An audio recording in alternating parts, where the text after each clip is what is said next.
Good morning. As we get close to the end of the week, I'm gonna tell you today two things that we need to resist in order to become more dependable or trustworthy, or that would cause us to be undependable or untrustworthy.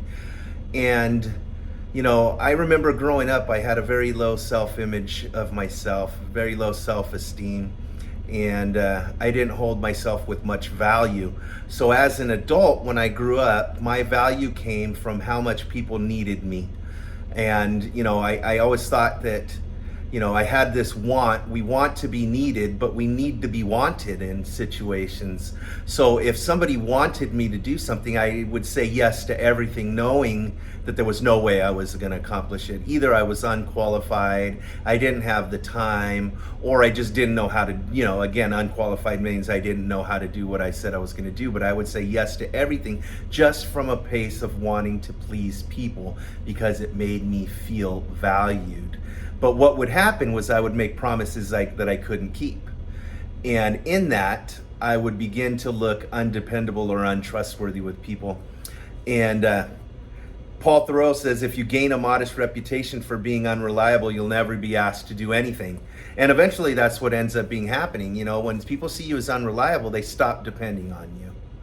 And so Jesus said it like this. He said, all you need to say is simply yes or no. Let your yes mean yes and let your no mean no. No is a perfectly good answer if you cannot keep your word. It says in another chapter, don't swear by God or swear by anything else. Just simply let your yes mean yes or your no mean no. The next thing that you need to do, actually, let me go back just a second, sorry. Proverbs 25:14 said, like clouds and wind without rain is one who boasts of gift never given. What is that saying? If I've made a promise that I couldn't keep, then I am less worthy than a cloud that brings no rain. And if you think about that time in the harvests, if you have no rain, you have no growth. So I'm just a cloud that's blocking the sun and really not doing much value at all. That's what unreliability brings. The next thing you need to resist is constant change, spontaneity. There's nothing wrong with a little spontaneity, but what if I asked you if you would like your car to be more spontaneous? Hey, I was gonna take you to work today, but bang, different plan. Get a little excited, right? No. And spontaneity is not always the best thing. Spontaneity sometimes comes from a plan that is unfinished.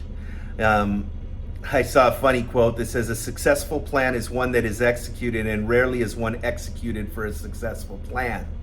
There is nothing wrong with planning. There's nothing wrong with seeing things through.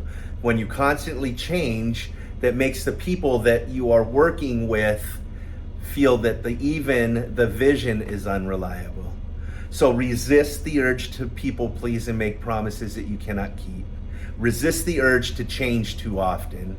Unless change is necessary, unless you're leading down a bad path, constant change does sometimes, especially in team environments, more harm than good.